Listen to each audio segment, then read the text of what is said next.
வணக்கம் நண்பர்களே.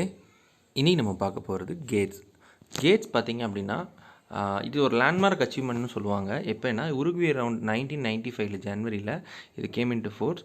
இதோட மெயின் ஐடியா எப்படின்னு பார்த்தீங்க அப்படின்னா கவுண்டர் பார்ட் மெர்ச்சன்டைஸ் ட்ரேடையும் கேட்டுன்னு சொல்லக்கூடிய general agreement on tariffs and trade இதோட மெயின் பர்பஸே இது தான். ஸோ இதோட இது என்னென்னு பார்த்தீங்கன்னா creating credible reliable system of international trade rules and ரெகுலேஷன்ஸையும் ஃபேர் ப்ராக்டிசஸையும் கிரியேட் ஆஃப் பார்ட்டிசிபேஷன்ஸையும் த்ரூ அவுட் த மெம்பர்ஸ் கிட்ட policy fitting promoting trade developing through progressive liberalisation மெத்தடில் பண்ணுறதுக்காக இது பண்ணது தான் இந்த கேட்ஸ். இது பார்த்திங்க அப்படின்னா இந்த சர்வீசஸ் வந்து கரண்ட்லி வந்து 60% of global production of employment and not more than 20% of total trade BO balance of பேமெண்ட்ஸோட இருக்கணும் அப்படின்னு சொல்லி இது கொண்டு வராங்க. ஸோ இதில் மெயின் விஷயம் அப்படின்னு பார்த்தீங்கன்னா all WTO members some 140 economics at present are some same time members of GATS are varying degrees which assume commitment to individual service sectors. So கேட்ஸை பொறுத்த வரைக்கும் பார்த்தீங்கன்னா பிரின்சிபல் சர்வீஸ் செக்டர் 2 எக்ஸப்ஷன்ஸ் கொடுக்குறாங்க. ஒன்று ஆர்டிகல் 1(3) வந்து கேட்ஸ் எக்ஸ்க்ளூட் ஆகுது. Service supplied of exercise government authority these service can be supply neither commercial basis nor in computer and other suppliers. So அதே மாதிரி பார்த்தீங்க அப்படின்னா annexation of air transport services coverage of measures of affecting air traffic rights service direct related to exercise of such rights. So இந்த ரெண்டுக்கும் exception கொடுக்குறாங்க. அதேமாதிரி Gates பார்த்தீங்கன்னா distributes of 4 மோட்ஸை distribute பண்ணுறது.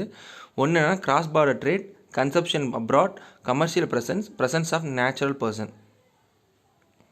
கிராஸ் பார்டர் சப்ளை அப்படின்றது என்னென்னா cover service flow from territory of one member to other territory of other country. Consumption abroad அப்படின்றது service consumer tourist or patient அவங்க மெம்பர் கண்ட்ரியில் போய் ஏதாவது சர்வீஸ் ரெக்கவர் பண்ணும்போது லைக் ட்ரீட்மெண்ட்டுக்கோ இல்லை ஒரு டூரிஸ்ட் போகும்போதோ. கமர்ஷியல் ப்ரெசன்ஸ் அப்படின்றது என்னென்னா service supplier of one member establish territorial presence including ownership R lease premises in other டெரிட்டரியில் போய் எக்ஸாம்பிள் பார்த்தீங்க அப்படின்னா domestic subsidiaries for foreign insurance companies or hotel chains. Presence of natural persons consists of one per member entering in territory of other member to supply service. Accountant, doctor, teachers இந்த மாதிரி professionals எல்லாத்தையுமே இது கீழே கொண்டு வராங்க. So supplier services வந்து பார்த்திங்கன்னா stimulus of physical presence of producers and கஸ்டமர்ஸ்க்கு இடையில் இருக்கக்கூடிய அந்த கமர்ஷியல் ட்ரேட் அண்ட் கமிட்மெண்ட்ஸை வந்து கிராஸ் பர்ஃபார்மன்ஸ் ஆஃப் மூலமாக இது வந்து கொண்டு வராங்க. அதேமாதிரி கேட்ஸோட ரெகக்னேஷன் பார்த்திங்க அப்படின்னா right to members to regulate service in pursuit of own policy objectives. Rather agreements establish framework பண்ணுறதை காட்டிலும் regulations are reasonable objective implement manner to not consider அன்பேசஸ் ட்ரேட். ஸோ இதில் ஆப்ளிகேஷன் கேட்ஸை பொறுத்த வரைக்கும் 2 ப்ராட் குரூப்ஸாக பிரிக்கிறாங்க. General application which apply directly automatic all members and service sectors as commitments of marketing access national treatment specific designated sector. So இந்த commitments பார்த்திங்க அப்படின்னா இண்டிவிஜுவல் கண்ட்ரி ஷெட்யூல்ஸ் வந்து scope vary widely during members ஒவ்வொரு கண்ட்ரிக்கும் இது vary ஆகும். The relevant term of concept similar but necessarily identical those used of GATE. For example, national treatment is general obligation goods trade not negotiable under GATES. சரியா? So அடுத்து first பார்த்தீங்கன்னா general application அப்படின்னா என்னென்னு பார்ப்போம். So இந்த general application MFN அப்படின்னு சொல்லி treatment அப்படின்னு சொல்கிறாங்க. அண்டர் ஆர்டிகல்ஸ் 2 கேட்ஸ் மெம்பர்ஸ் என்னென்னா எக்ஸ்டெண்டாக இமீடியட்டாக அவங்க அன்கண்டிஷனல் சர்வீஸ் ஆன் சப்ளைஸ்க்கு மெம்பர்ஸ்க்கு இது கொடுக்க முடியும். இது வந்து less favourable accordant service members of any country இது கொடுக்க முடியும். இதில் டெரிகனேஷன் பாசிபிள் பார்த்தீங்க அப்படின்னா ஆர்டிகல் 2 வந்து எக்ஸாம் பண்ணியிருக்கிறாங்க. அதே மாதிரி article 9 WTO agreement any further case review வந்து இதில் பண்ணிக்கலாம். நோ லாங்கர் தென் 10 இயர்ஸ் வந்து இவங்க கேட்ஸ் வந்து இப்போ மெம்பர்ஸ் கண்ட்ரி எக்கனாமிக் இன்டெகிரேஷனுக்கு மேலே இருக்க முடியாது. அதே மாதிரி இதில் டிரான்ஸ்பரன்சி இருக்கணும்னு சொல்கிறாங்க. அப்ளிகேஷன் ஆஃப் நேஷனல் என்கொயரிஸ் மேண்டேட்டாக இருக்கணும். மெம்பர்ஸ் வந்து இன்ஃபார்மன்ட் ரெக்வஸ்ட் வந்து கொடுக்கணும். ஓகே, அடுத்து பார்த்திங்கன்னா ஸ்பெசிஃபிக் கமிட்மெண்ட்ஸ் மார்க்கெட் ஆக்சஸ். இப்போ எக்ஸாம்பிள் பார்த்தீங்கன்னா நெகோஷியேட்டட் கமிட்டட் ஆஃப் ஸ்பெசிஃபிக் செக்டாரில் வந்து லிமிடேஷன்ஸ் ஆஃப் எண்டோட் ஆஃப் ஆர்டிகல் 16(2)ல் ஆர்டிகல் 2ல் பார்த்தீங்கன்னா limitation impose number of service suppliers வந்து எவ்வளோ கொடுக்கணும், அப்புறம் ஆப்ரேஷன்ஸ் எப்படி இருக்கணும், எம்ப்ளாயி செக்டரில் எப்படி இருக்கணும், transaction legal of the supplier, participation of foreign capital இருக்கணும் அப்படின்ற ஸ்பெசிஃபிக் கமிட்மெண்ட்ஸை கொடுத்துருக்காங்க. அடுத்து national treatment. Any commitment to the national treatment implies member of concern does not operate discriminatory measures of between domestic services and service suppliers. The key requirement பார்த்தீங்க அப்படின்னா law fact conditionings favouring members of own service industry. அதாவது தன்னோட நாட்டில் என்ன ஒருத்தர் பண்ணுறாரோ அதே தான் மெத்தவருக்கும் கொடுக்கணும். அதில் வந்து எந்த ஒரு டிஃப்ரெண்ட் ட்ரீட்மெண்ட்டாக தன்னோட நாட்டுக்காரு வெளியிலேருந்து வராரு அப்படின்ற ஒரு எந்த ஒரு ட்ரீட்மெண்ட் டிஃப்ரென்ஷியேட்டி இருக்கக்கூடாது அப்படின்றதா இதோட main அஜெண்டாவே.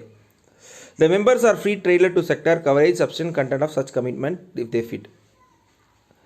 Other assume the market access of national trade discipline over 120 out of 160 odd services.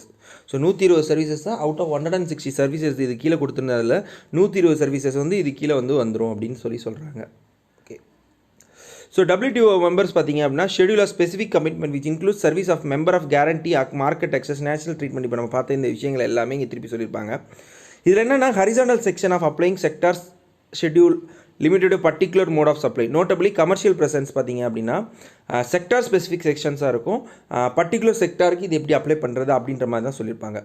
So majority current commitments என்னென்னு பார்த்தீங்கன்னா 1 January 1995 போட்டு தான். ஸோ டேட் ஆஃப் என்ட்ரி அப்படின்னு ஃபோர்ஸ் எப்போன்னு பார்த்தீங்கன்னா WTO new commitments in scheduled participation extend to negotiation by new members have join. So WTOவில் யாரெல்லாம் join பண்ணாங்க நியூ மெம்பர் ஆகும் அவங்களும் இது எல்லாமே ஃபாலோ பண்ணும். Yes, any member is free to expand upgrade existing commitment at time. So இதில் இருக்க ஒரு விஷயத்தை புதுசாகவோ ஆட் பண்ணியோ இல்லை எக்ஸ்டெண்ட் பண்ணுறதுக்கோ எந்த ஒரு மெம்பராலையும் இது பண்ணிக்க முடியும். பெர்சியூட் டு ஆர்டிக்கல் 21 பார்த்தீங்கன்னா ஸ்பெசிஃபிக் கமிட்மெண்ட்ஸ் வந்து என்ன கொடுக்குறாங்க அப்படின்னா procedures countries which affect small modification member to negotiate compensatory adjustment. These are granted on MF1 JHS பேசிஸில் MF1 பேசிஸில் இது வந்து கிராண்டட் பண்ணுறாங்க இந்த காம்பன்சேஷன் அமௌண்ட்ஸ். அதே மாதிரி பார்த்தீங்கன்னா கேட்ஸ் பெர்மிட்ஸ் மெம்பர் ஆஃப் சர்க்கம் introduce maintain measures of obligation under agreement including the MF1 requirement specific commitment relevant to the cover of inter alia and measures to necessary process. என்னெல்லாம் பண்ணுறாங்க அப்படின்னா protect of public morals and maintain public order, protect human, animal, plant and life of human health, secure compliance law or regulations non-consistent with the agreement including among others measures are necessary to provide respected and fraudulent practices. So இதெல்லாமே overcome பண்ணுறாங்க. அதே மாதிரி பார்த்தீங்கன்னா developing கண்ட்ரீஸில் இருக்கக்கூடிய general structure agreements வந்து individual article 4 வந்து இதை கொண்டு சொல்கிறாங்க. இதில் negotiation of specific strengthening developing countries, specific capacity and improvement of developing countries வந்து distribute channels and information networks, export of industrial countries எல்லாமே இங்கே கொண்டு வராங்க. அதே மாதிரி பார்த்தீங்க அப்படின்னா progress liberalisation one of the basic tenets of GATS. இது ஆர்டிக்கல் பார்த்தீங்கன்னா 19 வந்து பார்த்தீங்கன்னா liberalisation due to national policy objectives both overall and individual செக்டாரில் கொண்டு வராங்க. அதே மாதிரி டெவலப்பிங் கண்ட்ரீஸில் வந்து flexibility of opening in few செக்டார்ஸில் கொடுக்குறாங்க. அதே மாதிரி liberalisation of few types of transactions progressive of extended market line with development சிச்சுவேஷனில் கொடுக்க முடியுது. அதே மாதிரி பார்த்தீங்கன்னா கேட்ஸ் இன்க்ளூட் என்னென்னா related instrument of work program which normally built in agenda. இதோட program reflect both not on the all service related negotiation but concluded with the frame of Uruguay round. அந்த Uruguay ரவுண்டில் என்ன conclude பண்ணியிருந்தாங்களோ அதை base பண்ணி தான் இருக்கும். அதேமாதிரி article 19 இப்போ நம்ம பார்த்தோம் இல்லையா, round successive progressive high liberalisation அடிஷ்னலாக வந்து கேட்டில் பார்த்தீங்கன்னா issue of specific negotiation terms வந்து ரூல்ஸ் அண்ட் ரெகுலேஷன்ஸ் வந்து டிஃபைன் பண்ணியிருக்காங்க. ஆர்டிகல் 6 பார்த்தீங்கன்னா எமர்ஜென்சி சேஃப் கார்ட்ஸ்னு ஒன்று சொல்லியிருக்காங்க. ஆர்டிகல் 10 அப்படின்றது கவர்மெண்ட் ப்ரொக்ரூட்மெண்ட் எப்படி பண்ணணும் அப்படின்னு சொல்லியிருக்காங்க. ஆர்டிகல் 13 சப்சிடிஸ் எப்படிலாம் கொடுக்கணும்னு சொல்லியிருக்காங்க. ஆர்டிகல் 15 பார்த்தீங்கன்னா நெகோசியேஷன் அண்டர் தி வே எப்படி நெகோசியேஷன் பண்ணணும் அப்படின்ற ஒரு விஷயத்த சொல்லியிருக்காங்க. ஸோ இதில் லேட்டர் செகண்ட் செக்டரல் அமெண்ட்மெண்ட் எப்போ வந்தது அப்படின்னு பார்த்தீங்கன்னா பிப்ரவரியில் இதை கொண்டு வந்தால் கூட அமெண்ட்மெண்ட்னு பார்த்தீங்கன்னா டிசம்பர் 1997 கொண்டு வந்திருக்காங்க. ஸோ இந்த no results of sector negotiations new specific amendments and MF1 exams related sector concern. Okay, so திருப்பி இதே தான் சொல்லிட்டு இருக்கிறாங்க. ஸோ அதுக்கடுத்து மெயினான ஒரு விஷயம் என்னென்னு பார்த்தீங்கன்னா article 19 members are the commitment to launch a successive rounds of service negotiation with the achieving progressively of higher level of liberalization. The first round began not later than 5 years. So first ரவுண்டுக்கும் அடுத்த அந்த round வந்து பார்த்தீங்கன்னா minimum 5 years ஆகுது gap இருக்கணும். So accordingly it started in the year 2000. So 1995 first பண்ணனால second இது இப்போ நடந்தது அப்படின்னு பார்த்தீங்கன்னா 2000 நடந்தது. ஸோ இதோட கேட்ஸோட வீடியோ இன்றைக்கி முடியுது. மீண்டும் உங்களை நாளை ஒரு டாப்பிக்கோட சந்திக்கிறேன். அதுவரை உங்களிடம் விடைபெறுவது உங்கள் வினித் முத்துகிருஷ்ணன். இதுவரைக்கும் நம்ம சேனலை சப்ஸ்கிரைப் பண்ணுங்கள், கமெண்ட் பண்ணுங்கள், ஷேர் பண்ணுங்கள். நன்றி, வணக்கம்.